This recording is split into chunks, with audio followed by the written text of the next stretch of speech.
I guess with the Jordan and Zeke, I guess we'll start with Jordan. Like, do you remember when he first like came on your radar?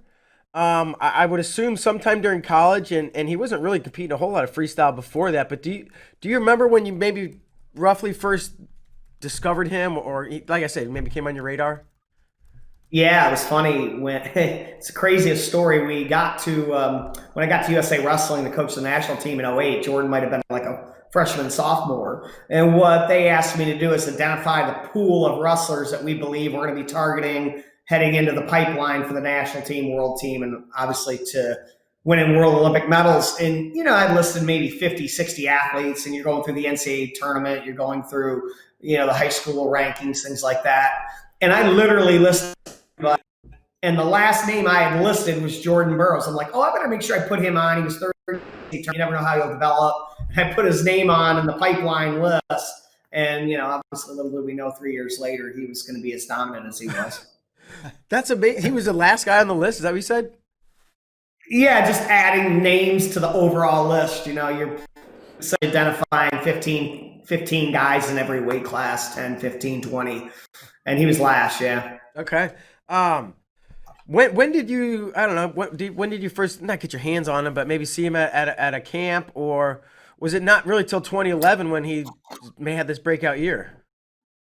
No, it was 2010. He won his first NCAA championship, I think, as a junior.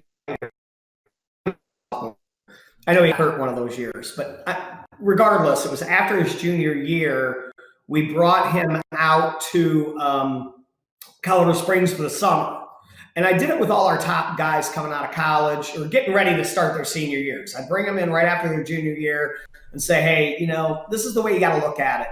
You got 5 months left of folk style wrestling, right? You're going to wrestle your you're going to win another national title.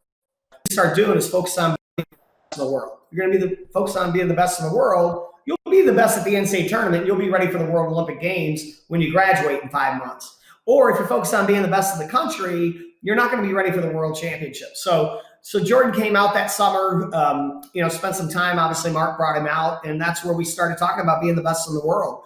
And so we started the transitional plan right after his junior year, where he started to work on those skills that he needed to work on to be ready to win a World Olympic gold medal, and he was.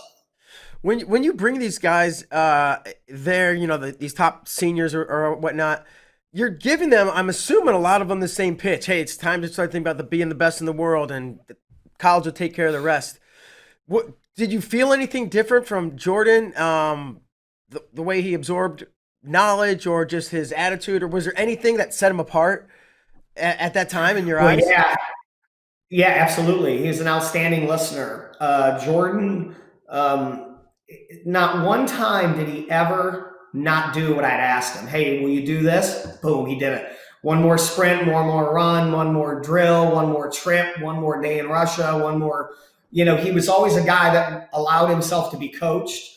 And that's not easy after you start to win World Olympic gold medals. Guys tend to, start to believe, they're at the pinnacle, right? What else do I need to learn? But he was the first guy to ask the question. And I think he was doing that not just for himself, but to be a leader, to say, hey, look, I've won 3 world titles, but I'm asking you how that gut wrench in front of the team. He wouldn't just even do it privately. He would do it in front of the team. So he's a tremendous learner and very open to listen to people that he believed in.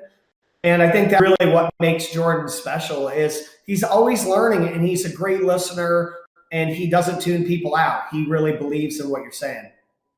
As he went on this run and 11, 12, and 13, and those 3 years, and he hadn't lost a match. Were you ever like, is this dude going to lose? Was that ever like a thought of it? Like, might he not lose? Or well, I mean, all good streaks come to an end, right? I mean, it doesn't matter who you are, right? John Smith, Kenny Monday, Bruce Bumgarner. I mean, time will eventually get you. But when Jordan started the cycle, and we were really believing he was going to do well.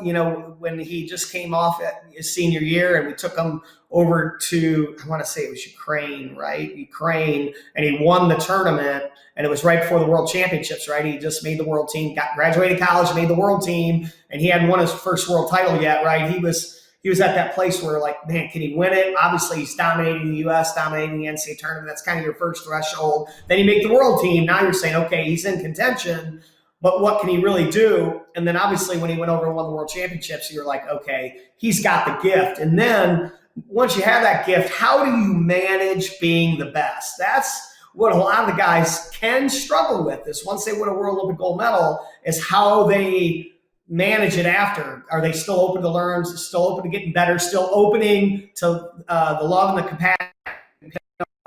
Once they win not a lot of them, but some win a world title and they're like, well, I won a world title, I don't want to put it on the line. I want to protect what I just won. Jordan jumped right back out there and competed. We went on a tour. We trained in the winter, and then we went on a winter tour right away. He went out and competed right away. He had no feeling of protecting anything. He was in search of something else. He was in search of something greater.